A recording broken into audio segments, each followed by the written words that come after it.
Welcome back to Shooting the Bull. I'm Ken Hendricks. Have you ever wondered what all people do in the agriculture industry, specifically focused on cattle? I mean, the way we talk about it and think about it a lot of times, you just think a guy grows cows and then they kill cows and then they send them to the market for you to be able to eat. But there's actually a really big industry out there, and there's lots of places that you can get involved, or I bet you know someone that's involved at some level in a lot of these areas. So let me go through a list of some of the things out there that you can do in the cattle industry. First of all is the dairy industry. That's these black and white Holstein cows. Sometimes they're brown and white. Sometimes they're buttermilk yellow color, but they are animals that are used primarily to create milk. They are some of the most well cared for animals on the planet. They get some of the best feed, and they produce insane results. On average, most of them produce somewhere between 20 and 30. It's pretty wild. Those dairy animals create all your milk products, whether it's cheese, milk, all kinds of stuff. There's an endless supply that those milk products go into. Another market we have is the baby calf industry. Now, the reason that's important is those dairy cows produce lots of baby calves that don't grow up on that farm. That mama is going to be producing milk specifically for production, so that baby calf's going to need to get its milk from somewhere else. And there's entire industries out there that take those baby calves right after they're born. They get a little colostrum from their mama, and then after that, they go on to a bottle and are bottle raised. Those bottle raised calves have their own pens, uniquely designed. They have little igloos like dog houses that are designed specifically for calves. They get bottle fed twice a day at least, sometimes more than that. And those little pens, the bottles, everything is just top notch. Those calves will be developed out. Some of them will be developed all the way out into fat cattle. Some will be developed for a short period of time and sold as veal. Other animals will grow up and be put into seed stock programs to become more milk and dairy cows to be produced. So that's another big part of the industry. Now, bottle calves also exist in the commercial beef division. Sometimes I have a cow that has a baby calf and she either rejects it, won't take it. Maybe she has a twin and she only takes one. Sometimes the cow, it dies for whatever reason, and the calf needs supplemental milk and needs to be taken care of and raised the rest of the way. And in that condition, there are bottles for being able to bottle feed those calves. This year, we sold about 6 different calves to be bottle fed. So it's a big deal, big part of the industry. It goes on every day. And you can get a bottle calf and raise it out with you and your kids, your family. It doesn't take a whole lot of space or a whole lot of work. It does take a little commitment to be able to do that. And you can either keep the animal or you can sell it off and teach your kids about food supply chain and the process of how animals are raised and then slaughtered. Another big part of the animal industry is the seed stock producer. Now, the seed stock producer is the producer that creates the mamas and the daddies that run all the other parts of the industry. So their primary focus is on creating top-notch bulls and top-notch cows to supply to all the other departments, whether that's your beef producer, your dairy producer, your rodeo guy, whatever. Their primary focus is on making those bulls and those mamas for those guys to buy and then produce calves out of. Now, of course, there's your commercial cattleman. And the commercial cattleman, for most people, is a guy who has a herd of mamas. He breeds them to a bull, and those babies are raised up primarily to be sold at auction or to a consigned buyer that will then take those animals after about 6 to 8 months of age and grow them the rest of the way out separate from that commercial producer. And that person that buys those calves is one of two people. They are either a backgrounder, which is an entire different operation.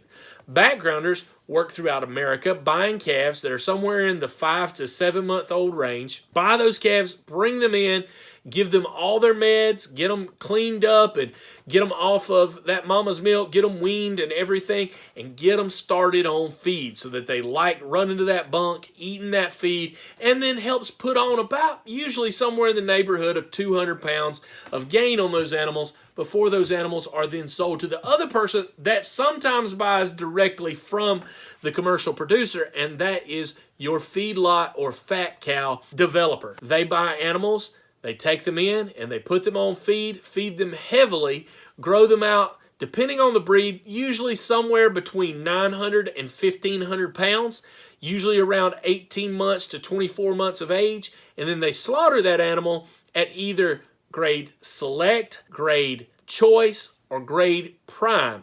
If you've ever had prime rib, that's a super fat animal that's been slaughtered. If you like your steak's choice, a good choice steak, that's a pretty fat animal that's not completely slobby fat like a prime can be.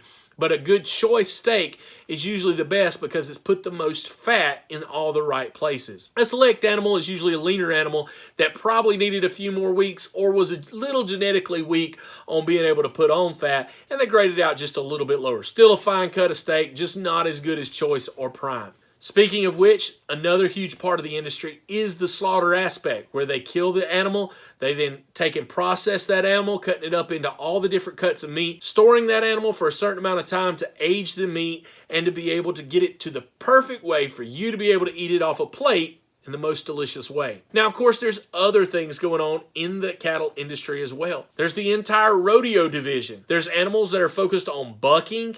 There's animals that are focused on being roped. And now there's even animals that are focused on being fighting bulls for bullfighters to be able to practice. No, not your Spanish bullfighters that are going to kill them, but your American bullfighter that they put on entire shows of them fighting the bulls and then letting them live to fight another day. That's an entire division now, and each of those divisions are specific breeds, specific traits, and specific seed stock sources that they need to be able to develop those things.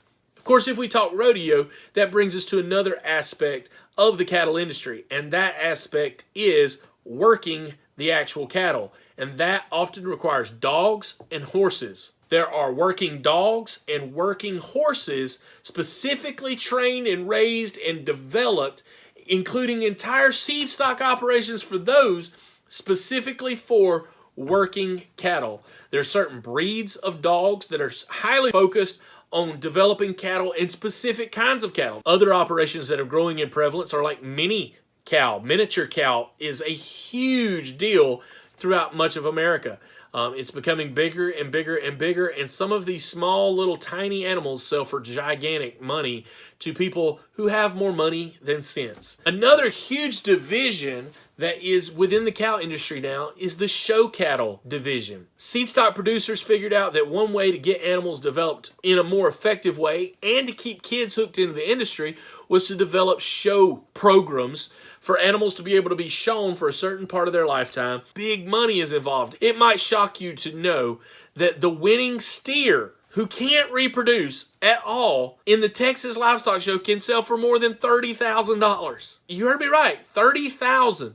And oftentimes heifers that are going to be shown and then put into programs and operations and can be used as embryo transfer calves and all kinds of other things, sometimes those heifers bring even more than that. I've seen animals that are going to be shown that brought well over $20,000 just for that calf to be able to be led around a ring by a pretty looking girl with long blonde hair that's going to stand up and smile at the judge real big and win some awards and a little bit of cash. But where the real money is in winning and then selling the seed from that animal, be it a bull or be it a heifer that's been shown, being able to sell their progeny or the access to their progeny through semen or embryo transfer is a huge market. And that brings us to another division in the cattle industry. That's the auction business.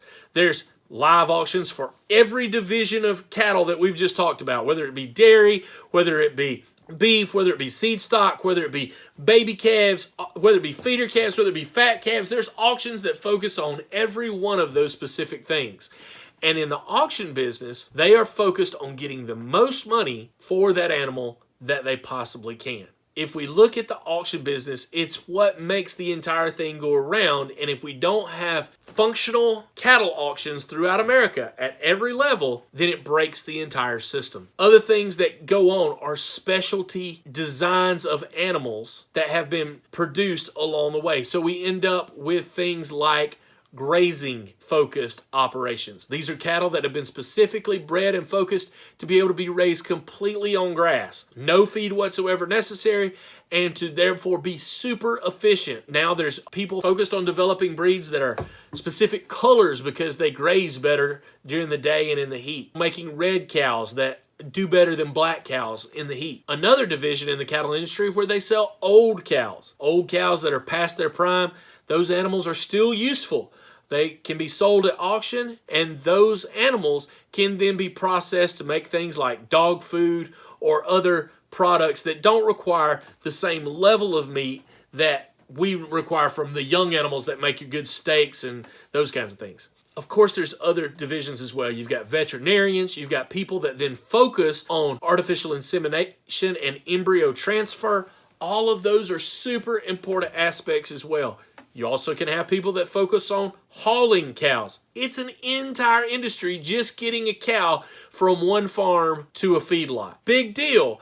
And with our current climate of high gas prices and the strain on our food chain, a lot of that comes back to the hauling division and how they can move animals about. Of course, there's your supply people that be able to get you all the supplies that every one of those operations needs to be able to grow those cattle, whether it be meds, whether it be veterinary tools, whether it be vaccines that are necessary, or whether it's even stuff like being able to weigh calves with scales and measurements. There's record-keeping programs that help us keep up with all the records on our animals. And that's just a portion of the cattle industry. I'm leaving out some of the really big ones that are a little more on the fringe that play a huge role, such as hay production and grain production. Corn growers all have a huge part to play in how the cattle industry operates. So this has just been a small taste of a few of the areas that you can get involved in the cattle industry. Maybe you've always just heard of this one guy that owns some cows and sold them, but there's a whole world of animal agriculture out there for different personalities, different operation sizes, and different resources that are available to you. This has been another episode of Shooting the Bull. I'm Ken Hendricks. Thanks for shooting the bull. And don't forget to like the video and subscribe to the channel so that you can get all the latest updates.